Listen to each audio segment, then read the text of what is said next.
Hi friends, అందరూ ఎలా ఉన్నారు? బాగున్నారా?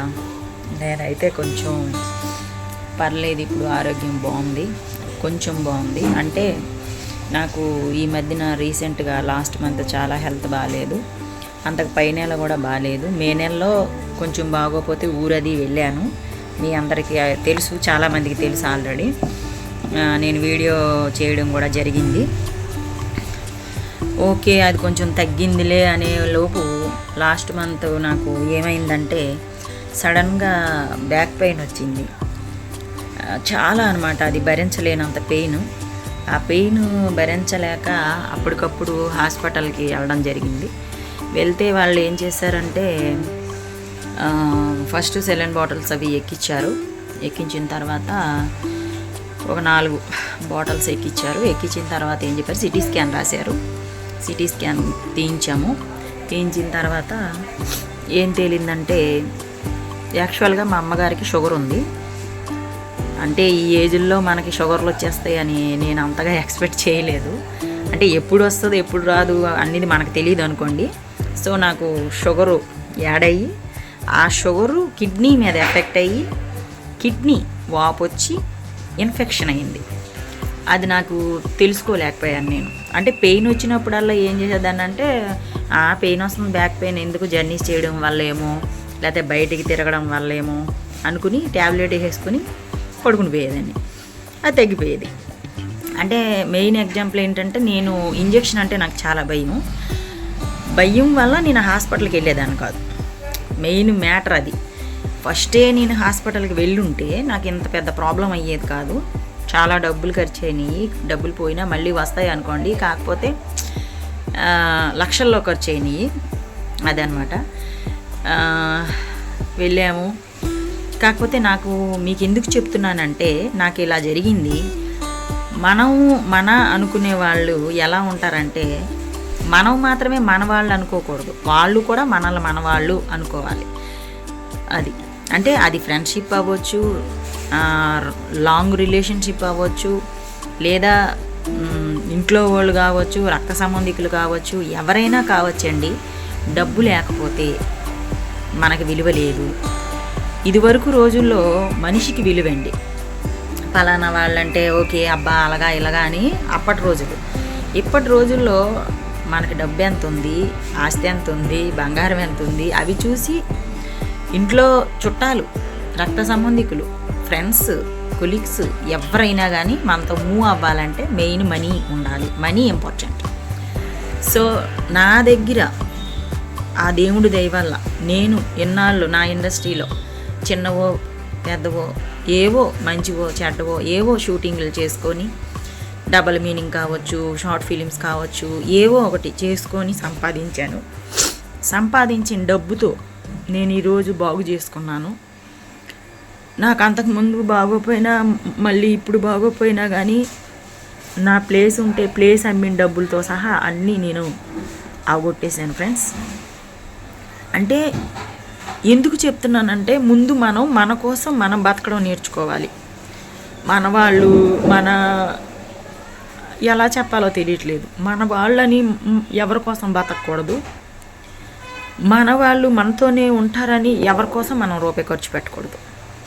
అది నేర్చుకోవాలి. నేను యాక్చువల్గా ఎవరు ఇబ్బందుల్లో ఉన్నా, ఎవరు ప్రాబ్లంలో ఉన్నా, ఎవరు అమ్మా అని అన్నా నాకు కలిగిన దాంట్లో నేనేమి గొప్ప కోసం చెప్పట్లేదు ఫ్రెండ్స్. నేను ఎందుకు చెప్తున్నానంటే, మనకున్న ఆత్మాభిమానం కానీ, మనకున్న జాలి హృదయం కానీ అందరికీ ఉండదు. మనం వాళ్ళ కళ్ళు ముందు బాధపడి ఏడ్చినా కానీ అయ్యో ఎందుకు ఏడుస్తున్నావు అనే వాళ్ళు కూడా ఉండరు ఫ్రెండ్స్. ఎవరు ఉండరు. మనకి ఎవ్వరు సహాయం చేయరు. మెయిన్ రీజన్ అది. నేను చెప్పేది అదొక్కటే. ఎందుకు చెప్తున్నానంటే, మనలో చాలామంది మన కుటుంబమే కదా, మన రక్త సంబంధికులే కదా, మనతో లైఫ్ లాంగ్ ఉంటారు కదా, లేదంటే మనం లేకపోతే వాళ్ళు ఉండలేరేమో అని మనం అనేసుకుంటే సరిపోదు, అవతల వ్యక్తులు అనుకోవాలి. యాక్చువల్గా నేను ఏడకూడదు అనుకుంటున్నాను కానీ బాధతో అలా కన్నీరు వస్తుంది అంతే ఫ్రెండ్స్. తప్పుగా అనుకోకండి. ఇదంతా ఎందుకు చెప్తున్నానా అని అయితే మీరు అనుకోకండి. నేను చెప్పేది మీకు అర్థమవుతుంది, మీరు వినండి. ఎందుకంటే మనం ఈ రోజుల్లో ఏమనుకుంటామంటే మనం సంపాదిస్తున్నాం కదా, ఉన్న దాంట్లో మన వాళ్ళకి అందరికీ పెట్టుకొని హ్యాపీగా సంతోషంగా ఉందామని మనం అనుకుంటాం. వాళ్ళు ఏం చేస్తారంటే మన దగ్గర ఉన్నని చెప్పు అవి తీసేసుకొని డబ్బులు కావచ్చు, షికార్లు కావచ్చు, బట్టలు కావచ్చు, సంథింగ్ ఏదైనా కావచ్చు, అన్నీ అయిపోయి వాడేసుకుంటారు. మనల్ని బాగా వాడేసుకుని మళ్ళీ ఏమంటారంటే నీకు ఎవడ పెట్టమన్నాడు, నేను అడిగానా, నీకు ఎవడ చేయమన్నాడు, నేను చేయమన్నానా అంటారు. అదైతే బాగా మైండ్లో పెట్టుకోవాలి. మన దగ్గర రూపాయి లేకపోతే ఎవ్వరు సాయం చేయరు, ఎవ్వరు చేయరు. నేను హాస్పిటల్ కూడా పిక్ మీకు పెడతాను. అంటే నాకు పెద్దగా ఎడిటింగ్లు అవి చేయడం రాదు, నాకు వచ్చిన దాంట్లో ఫోటో యాడ్ చేసి పెడతాను. 13 రోజులు హాస్పిటల్లో ఉన్నాను. బ్రతికొస్తానని అయితే ఎక్స్పెక్ట్ చేయలేదు. ఒక్క ఇంజెక్షన్కి భయపడే నేను, నా ఒళ్ళు మొత్తం ఎన్ని ఇంజెక్షన్లు, ఎన్ని వైర్లు ఐసీలో పడేశారు. 3 రోజులు కిడ్నీకి ఎమర్జెన్సీ అర్జెంటుగా సర్జరీ చేయాలన్నారు. అర్జెంటుగా చేయకపోతే ప్రమాదం అన్నారు. వెంటనే సర్జరీ చేయించి స్ట్రెంత్ వేశారు. 1 మంత్ అయ్యింది ఫ్రెండ్స్ నాకు ఇలా అయ్యి. ఇప్పుడు కూడా నేను బాధపడుతున్నాను. మనం ఎంత కష్టపడినా, ఎంత ఏం చేసినా మన కోసం ఒకరు లేకపోతే వ్యర్థమే. ఎందుకు చెప్తున్నానంటే అందరూ సరదాగా రీల్స్ వీడియోస్ చేసుకుంటారు, కానీ నేను బాధది కూడా వీడియో ఎందుకు పెడుతున్నానంటే నాలా ఎవరు మోసపోవద్దు, ఎవరు బాధపడొద్దు. ఎందుకంటే మనం ఎప్పుడు ఎలా ఉంటామో తెలీదు, ఎప్పుడు ఉంటామో ఎప్పుడు చచ్చిపోతామో తెలీదు. ఉన్న దాంట్లో హ్యాపీగా ఉండాలి అని బతికాను అన్నాను నేను. కానీ ఉన్న దాంట్లో హ్యాపీగా మనకు మనమే బతకాలి, ఎవరి కోసం బతకూడదని అర్థమైంది. అది ఎందుకంటే ఎవరు మనతో రారు, ఎవరు మనల్ని చూడరు, ఎవరు మనకి పెట్టరు, రూపాయి పెట్టరు. అదైతే బాగా గుర్తుపెట్టుకోవాలి. మనం ఫ్రెండ్స్ అనో, చుట్టాలనో, ఇంకేదనో మనం ఇష్టం వచ్చినట్టుగా డబ్బులు ఉన్నప్పుడు ఖర్చు పెడితే ఆ డబ్బు అయిపోయినప్పుడు మనం రూపాయి అడిగినా కానీ మనకి ఇవ్వరు. అది మేము గుర్తుపెట్టుకోవాలి. ఎందుకంటే నాకు బాగా బుద్ధి వచ్చింది. నాకు ఎన్నోసార్లు డబ్బుల విషయంలో నాకు ఇలాగ మోసాలు జరిగినా భరించాను. అప్పుడు నేను హాస్పిటల్ పాలవ్వలేదు కాబట్టి భరించాను ఫ్రెండ్స్. కానీ ఇప్పుడు నాకేం బాగాలేదు.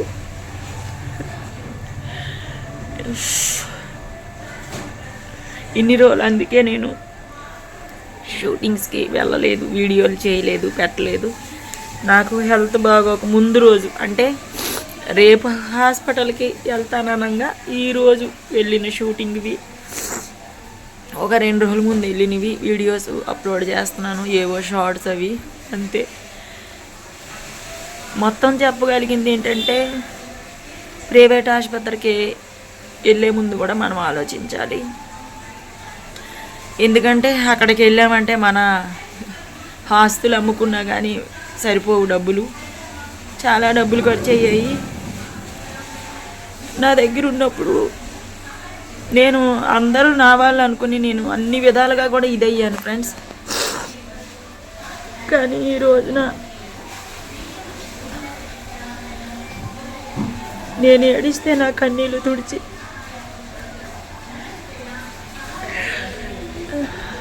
నాకు ఆకలంటే కూర్చుని ఇంత అన్నం ముందు తినిపించేవాళ్ళు లేరు. తినిపించడానికి నీకు ఏమైనా రోగమా అనొచ్చు మీరు, రోగమే బాగలేదు కాబట్టి. తింటుంటే వామిటింగ్స్ అయిపోతున్నాయి. ఎందుకు చెప్తున్నానంటే మనం ఎప్పుడు ఉంటామో ఎప్పుడు పోతామో తెలియదు ఫ్రెండ్స్. మెయిన్ అది. ఉన్నంతలో మనం అందరితో సంతోషంగా ఉండాలి, అదే నా ఉద్దేశం. నేను చెప్పేది అదే ఫ్రెండ్స్. ఎందుకంటే డబ్బులు ఇస్తే కానీ మాట్లాడని చుట్టాలు,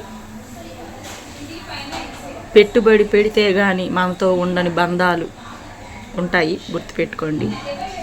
తెలియక మనం మోసపోతాం, తెలిసిన తర్వాత ఏమీ ఉండదు. నేను చెప్పేది అదొకటే. ఎందుకంటే మనం ఒకటి అనుకుంటాం, విధి ఒకటి చేస్తుంది. అది నేను చెప్పేది. ఎందుకంటే మనం ఒకలాగా ఆలోచిస్తాం. ఎవరి ప్రేమ లేనప్పుడు ఎవరో ఒకరి ప్రేమ ఉంటే చాలు అనుకొని మనం ఆలోచిస్తాం. అందులో కూడా స్వార్థాలు ఉంటాయి.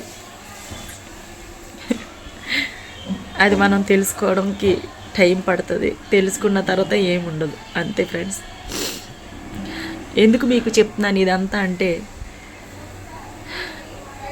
ఇంట్లో వాళ్ళు, చుట్టాలు, బంధువులు, తెలిసిన వాళ్ళు, కొంతమంది ఫ్రెండ్స్ కూడా ఉన్నారు ఆ లిస్టులో. కొంతమంది, ఒక ఫ్రెండ్ అయితే నిజంగా నాకు సొంత అక్కలాగే చూసుకుంది. కొంతమంది మాత్రం ఎవరైనా మాటల వరకే, మనకెవరూ సాయం చేయరు, ఎవరు రారు, ఎవరు ఉండరు. అంతే. నేనైతే 13 రోజులు హాస్పిటల్లో ఉండి వచ్చాను. ఏదో ఇలా ఉన్నాను. దేవుడు దయ. నాకు తెలిసి నేను ఎవరికీ అన్యాయం చేయలేదు ఫ్రెండ్స్. నేను బాధపడ్డాను, నేను ఏడ్చుకున్నాను, నేను మోసపోయాను తప్ప నేను ఎవరికీ బాధ పెట్టలేదు, ఎవ్వరికి మోసం చేయలేదు, ఎవ్వరిది రూపాయి తినలేదు. నాకు తెలిసిన కానించి, కష్టపడ్డానికి నేను వచ్చిన కానించి నా కష్టం మీద నేను బతికాను తప్ప ఎవ్వరికి కూడా నేను తల వంచి బతకలేదు. ఒక మగవాడిలాగా ఈ హైదరాబాద్ వచ్చి బతికాను. ఈ రోజున నాకు కొద్దిగా కాదు, బాగా హెల్త్ బాగాలేదు. నాకు ఆరోగ్యం బాగోవాలని మీలో ఎవరైనా నా అభిమానులు కానీ నా ఫ్రెండ్స్ కానీ ఉంటే కోరుకోండి, నాకు ఆరోగ్యం బాగుపడాలని. అంతే ఫ్రెండ్స్. థ్యాంక్ యూ అండి. నేను ఇదంతా చెప్పి మీకు తలనొప్పి తెప్పిస్తే సారీ. మా ఇంట్లో వాళ్ళు కానీ, బయట వాళ్ళు కానీ, ఫ్రెండ్స్ కానీ, వీళ్ళందరికంటే నా యూట్యూబ్ ఫ్యామిలీయే బెటర్ అనిపించింది. అందుకే ఇదంతా షేర్ చేశాను.